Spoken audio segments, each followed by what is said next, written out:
माझं नाव रोहन कळसुरकर. मला खूप वर्ष वाटत होतं की काहीतरी बोलावं. काय होतं, ऑफिसमध्ये बॉस बोलू देत नव्हता आणि घरी बायको. त्यामुळे नेहमीची अपेक्षा आणि इच्छा नेहमी मारून राहील.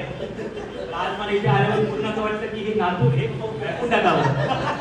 मला ते सोपटो इच्छा होती ना ती पूर्ण आता हे 3 दिवस मी भरून काढली.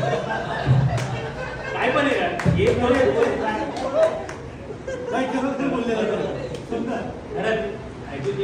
माझे बरेच अनेक वेळा संध्या आलेल्या होत्या माझ्याकडे की आपण पुढे जाऊ, प्रमोशन मिळावं. पण माझ्याकडे ती बोलण्याची ठेव नव्हती किंवा ढब नव्हती, त्याच्यामुळे मला बोलता येत नव्हतं. माझ्या मागून आलेले पण तरुण कार्यकर्ते किंवा कामगार वर्ग ते पुढे गेले, पण कुठेतरी माझ्यामध्ये कुठेतरी भांडण्याची किंवा काहीतरी बोलण्याची कमतरता होती. त्याच्यामुळे मी नेहमी दबून राहायचो आणि मला संधी मी काम करायचो पडद्यामागे, पण मला कधीच क्रेडिट नाही मिळालं. का? कारण मी माझं ते नाणं होतं ते वाजून नाही दाखवू शकलो. कोणतरी म्हणतात ना की जो बोलतो त्याचं कचरा पण किंवा माती पण विकली जाते, पण जो बोलत नाही त्याचं सोनं पण त्याला विकता येत नाही. तसं माझं झालेलं.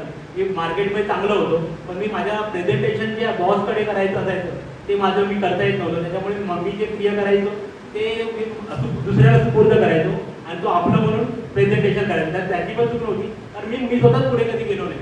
असं झालं बऱ्याच वेळा. पण गेल्या 15 दिवसाचा तो म्हणतात ना प्रत्येक जीवनामध्ये संक्रमणाचा काळ येतो. तुम्हाला वाटतं गेल्या 15 दिवसात सरांची जी जाहिरात फेसबुकवर वाचली त्या दिवसापासून आजपर्यंत मी जो घडलोय एवढ्या दिवसामध्ये.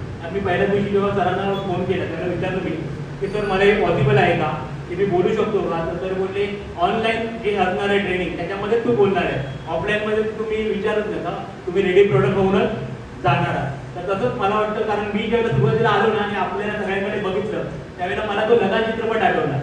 लगानमध्ये आमिर खानकडे कसं कचरा बिचरा ही टीम होती, त्याला क्रिकेटचं खरंच काही नॉलेज नव्हतं. ते बोलायचं मैं बदला लूंगा, ते बोलायचं असं त्यावेळेला. पण लगानमध्ये नंतर आमिर खान सगळ्यांना जमवतो.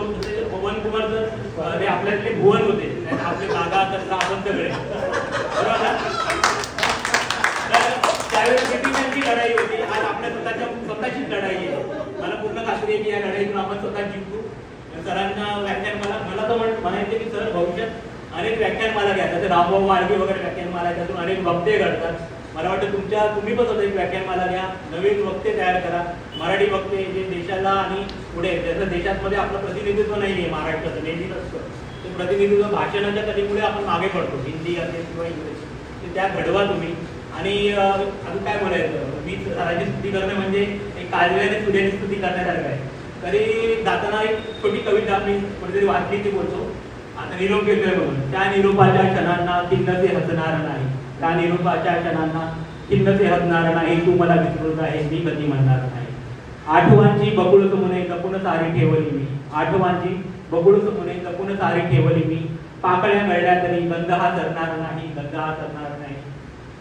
वेगळ्या आपल्या दिशा आणि वेगळ्या आकाही वाटाही, आपले आकाश तरी वेगळे असणार नाही, तू मला विसरूनच आहे मी कधी म्हणणार नाही, तू मला विसरूनच आहे मी कधी म्हणणार नाही. धन्यवाद.